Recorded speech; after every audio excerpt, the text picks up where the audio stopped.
এর চাইতে গাদ্দার, এর চাইতে বড় নিমক হারাম বেঈমান আর হতে পারে না। কথার ওদের হাতের দেশ গেলে এই দেশ কখনো নিরাপদ হবে না।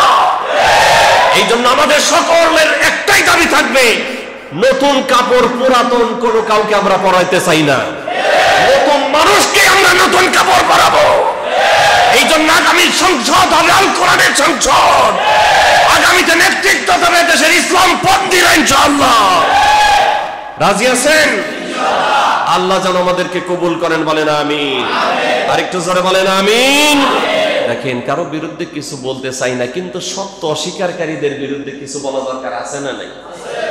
একজন ছাত্র সংগঠনের নেতা, তিনি ইমিডিয়েট বক্তব্য দিয়েছেন যে এই দেশে গণ অভ্যুত্থানে খালি তারাই কাজ করছে।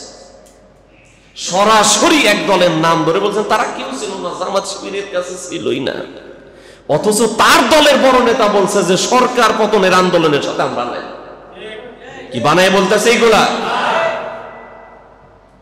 তোমাদের নেতার স্পষ্ট বক্তব্য ছিল যে সরকার পতনের আন্দোলনের সাথে আমরা নাই, এখন পতন হওয়ার পরে কয় যে সব আমরাই তো করছি। এর চাইতে গাদ্দার, এর চাইতে বড় নিমক হারাম বেঈমান আর হতে পারে না। কথার ওদের হাতের দেশ গেলে এই দেশ কখনো নিরাপদ হবে না। এই জন্য আমাদের সকলের একটাই দাবি থাকবে, নতুন কাপড় পুরাতন কোনো কাউকে আমরা পরাইতে চাই না, নতুন মানুষকে আমরা নতুন কাপড় পরাবো। এই জন্য আগামী সংসদ হবে আল কোরআনের সংসদ, আগামীতে নেতৃত্ব দেবে দেশের ইসলাম পন্থীরা ইনশাআল্লাহ। রাজি আছেন? আল্লাহ যেন আমাদেরকে কবুল করেন, বলেন আমিন।